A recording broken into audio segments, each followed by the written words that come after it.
Τα θέματα ήταν αυξημένης δυσκολίας, με πάρα πολλές πράξεις και δεν βοηθούσαν στον καλύτερο διαχωρισμό των μαθητών με βάση το επίπεδό τους. Στο πρώτο θέμα, οι απαντήσεις φαίνονται στην οθόνη. Στο ερώτημα Α3, κανονικά σωστή είναι και η απάντηση Β και η απάντηση Γ. Για να είναι σωστή μόνο η απάντηση Γ, θα έπρεπε να μιλάει για τη συνισταμένη των ροπών ως προς το κέντρο μάζας. Μπορεί όμως σε ένα σώμα η συνισταμένη των ροπών να είναι διάφορη του μηδενός ως προς ένα σημείο εκτός του κέντρου μάζας και παρόλα αυτά το σώμα να κάνει μόνο μεταφορική κίνηση. Παραδείγματος χάρη, μια σφαίρα που αφήνεται να πέσει από ύψος σας. Η σφαίρα κάνει μόνο μεταφορική κίνηση και η ροπή του βάρους, που είναι και η συνισταμένη των ροπών ως προς ένα σημείο εκτός του κέντρου μάζας, είναι διάφορη του μηδενός. Η ταχύτητα του σώματος 1, λίγο πριν την κρούση, είναι η μέγιστη ταχύτητα της ταλάντωσής του, επειδή η κρούση γίνεται στη θέση ισορροπίας του. Επίσης, η σταθερά επαναφορά της ταλάντωσής του είναι D ίσον K, οπότε V1 ίσον ω επί Α1. Κατά την πλαστική κρούση των δύο σωμάτων, ισχύει η αρχή διατήρησης της ορμής και το συσσωμάτωμα θα βρίσκεται στη θέση ισορροπίας του με τη μέγιστη κατά μέτρο ταχύτητα V της ταλάντωσής του. Εφαρμόζουμε την αρχή διατήρησης ορμής και προκύπτει Α1 προς Α2 ίσον 2. Οι γωνιακές συχνότητες της αρχικής ταλάντωσης του σώματος 1 και της τελικής ταλάντωσης του συσσωματώματος είναι ίδιες, γιατί ω1 ίσον ρίζα K δια M και ω2 ίσον ρίζα 2K δια 2M. Η περίοδος του διακροτήματος είναι ταφ διακροτήματος ίσον 1 προς F1 μείον F2, οπότε F1 μείον F2 ίσον 1 δεύτερον Hz. Το σώμα εκτελεί μία ταλάντωση σε χρόνο ίσο με την περίοδο της ταλάντωσης. Εφόσον σε μία περίοδο διακροτήματος εκτελεί 200 ταλαντώσεις, θα ισχύει ταφ ίσον ταφ διακροτήματος προς 200 ίσον 1 δια 100 σεκόντ. Η γωνιακή συχνότητα της ταλάντωσης είναι ω μέσο ίσον ω1 και ω2 δεύτερα, οπότε προκύπτει αντικαθιστώντας και λύνοντας το σύστημα F1 ίσον 100,25 Hz και F2 ίσον 99,75 Hz.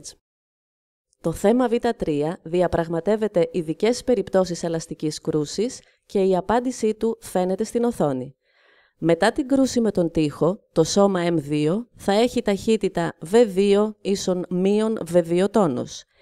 Για να μείνει σταθερή μετά την κρούση η απόσταση μεταξύ των μαζών, θα πρέπει να έχουν ίσες ταχύτητες. Από τη γραφική παράσταση ψ ίσον F του T για την ταλάντωση του σημείου, φαίνεται ότι το πρώτο κύμα φτάνει στο σημείο τη χρονική στιγμή ταφ1 ίσον 0,2 σεκόντ, ενώ η συμβολή ξεκινάει τη χρονική στιγμή ταφ2 ίσον 1,4 σεκόντ. Οπότε μετά από πράξεις προκύπτει ρ1 ίσον 1 μέτρο και ρ2 ίσον 7 μέτρα. Στο ερώτημα Γ2 η απάντηση φαίνεται στην οθόνη.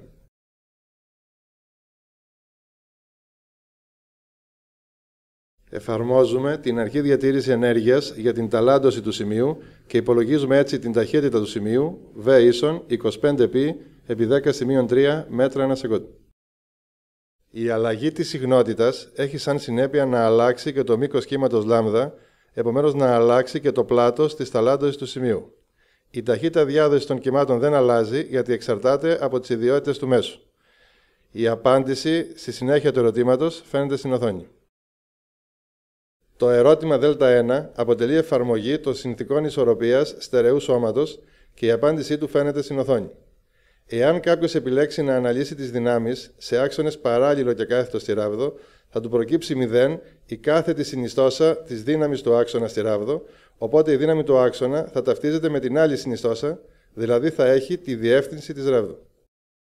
Το ερώτημα Δ2 αποτελεί εφαρμογή των θεμελιωδών νόμων μεταφορικής και στροφικής κίνησης και της σχέσης α κέντρου μάζας ίσον α γωνιακό επιρρό που ισχύει στην κύληση χωρίς ολίσθηση και η απάντησή του φαίνεται στην οθόνη. Για το ερώτημα Δ3, από την ισορροπία της σφαίρας στον κάθετο στη ράβδο άξονα προκύπτει για τη σφαίρα νι ίσον μη J μη τον οφή. Σαν αντίδραση της δύναμης που η σφαίρα δέχεται από τη ράβδο, Την ίδια κατά μέτρο δύναμη ασκεί και αυτή στη ράβδο, η οποία και φαίνεται στο σχήμα. Η απάντηση στη συνέχεια του ερωτήματος φαίνεται στην οθόνη. Για το ερώτημα Δ4, ο ρυθμός μεταβολής της κινητικής ενέργειας της ράβδου είναι dk προς dt ίσον σίγμα τάφ επί ω. Επειδή κατά την περιστροφική κίνηση της ράβδου παράγει έργο μόνο το βάρος της, ισχύει η αρχή διατήρησης της μηχανικής ενέργειας, με την οποία υπολογίζουμε τη γωνιακή ταχύτητα της ράβδου στη θέση αυτή. Η απάντηση στη συνέχεια του ερωτήματος φαίνεται στην οθόνη. Για το ερώτημα Δ5, κατά την κρούση των δύο ράβδων ισχύει η αρχή διατήρησης τροφορμής, με την οποία, όπως φαίνεται στην οθόνη, υπολογίζουμε τη γωνιακή ταχύτητα του σωματώματος αμέσως μετά την κρούση. Το ποσοστό απώλειας της κινητικής ενέργειας του συστήματος θα είναι K αρχικό μείον K τελικό προς K αρχικό επί 100%. Και με αντικατάσταση προκύπτει ότι το ποσοστό απώλειας είναι 75%.